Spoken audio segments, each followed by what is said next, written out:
Assalamualaikum warahmatullahi wabarakatuh. Ketemu lagi di channel Fisika Sekolah.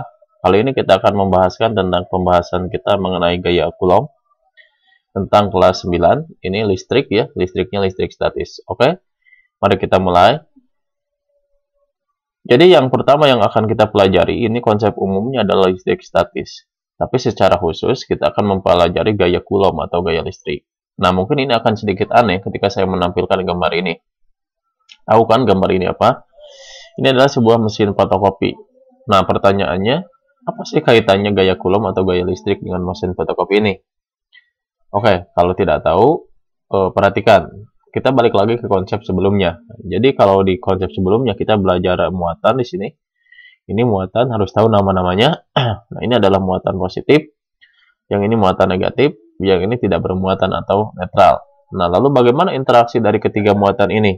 Nah, di gaya Coulomb atau di gaya listrik ada dua jenis interaksi. Yang pertama, yang kita pelajari, ini interaksinya.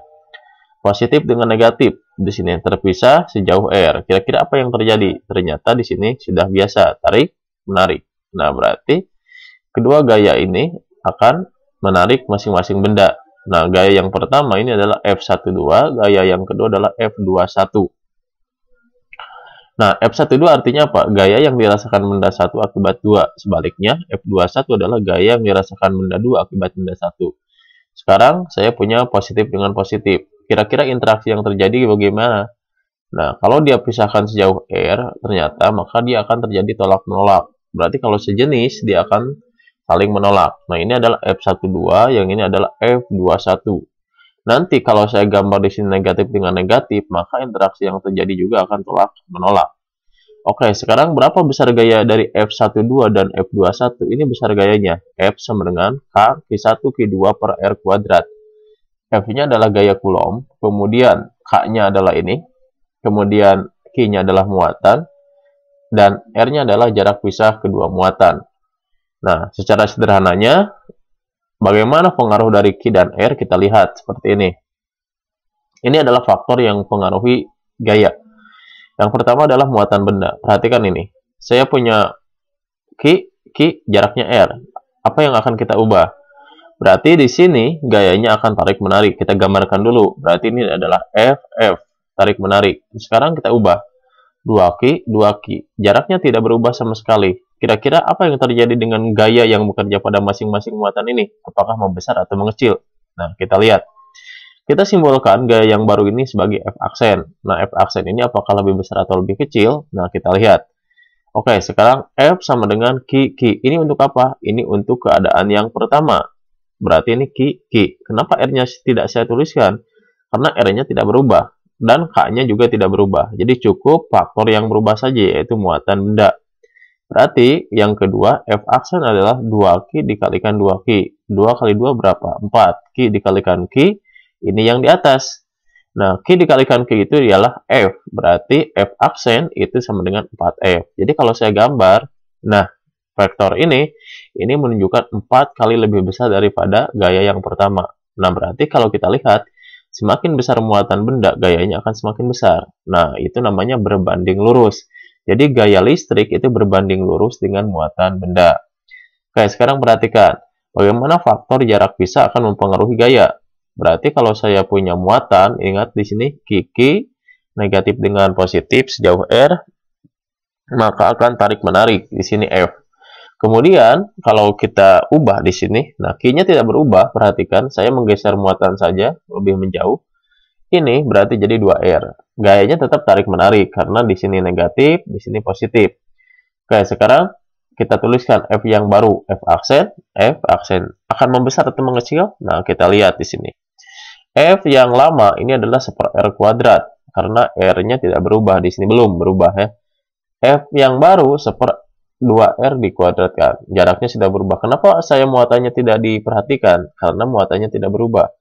2 dikuadratkan itu menjadi 4. R dikuadratkan menjadi R kuadrat. Berarti F aksen adalah F per 4. Ternyata kalau jaraknya makin besar, maka gayanya akan semakin kecil. Nah, itulah yang namanya berbanding terbalik. Jadi gaya ini berbanding terbalik dengan jarak pisah. Gitu ya. Nah, kalau digambarkan, ini F-nya mengecil ya. Jadi berapa besarnya? 1/4 kalinya Oke, kita lanjutkan ke kasus yang berikutnya. Coba perhatikan ini. Ini sudah sering terjadi, jadi kalau ada sisir digosokkan ke rambut kering, maka sisir ini akan menarik potongan kertas. Pertanyaannya, kenapa sisir ini bisa menarik potongan kertas? Bagaimana cara menjelaskannya?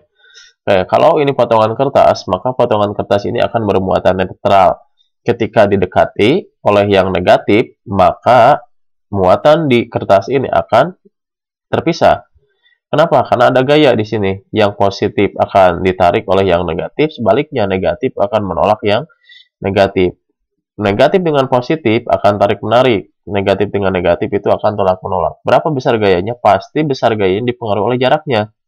Ini jaraknya lebih dekat, berarti gayanya lebih besar. Ini jaraknya lebih jauh, berarti gayanya lebih kecil. Siapa yang dominan? Yang dominan berarti yang tarik-menarik. Makanya si kertas ini akan ditarik ke atas seperti pada gambar ini. Nah, itulah cara menjelaskannya. Oke, sekarang masuk ke dalam pertanyaan yang pertama. Kenapa sih mesin fotokopi ini berkaitan dengan gaya Coulomb atau gaya listrik? Nah, perhatikan prinsipnya. Di mesin fotokopi itu ada nozzle. Nozzle itu untuk mengeluarkan tinta yang berupa serbuk. Nah, kemudian di bawah nozzle itu ada charging unit. Ini adalah device atau alat untuk memberi muatan. Jadi ketika si tinta serbuk lewat ke sini, dia dikasih muatan negatif. Di bawahnya itu ada muatan positif dan negatif atau plat pembelok. Nah, di sini kan tinta itu sudah bermuatan negatif. Ketika memasuki ruang ini, maka dia akan dibelokkan. Kenapa dibelokkan? Karena dia negatif akan ditarik ke yang positif. Atau akan ditolak oleh yang negatif. Di bawahnya itu ada kertas. Kertas ini sudah dipanasi dan kertas ini telah bermuatan positif. Tintanya bermuatan negatif, kertasnya bermuatan positif. Apa yang terjadi? Akan tarik, menarik, maka akan terjadi proses penempelan di sini. Nah, di sini akan dicetak huruf-huruf yang dikopikan.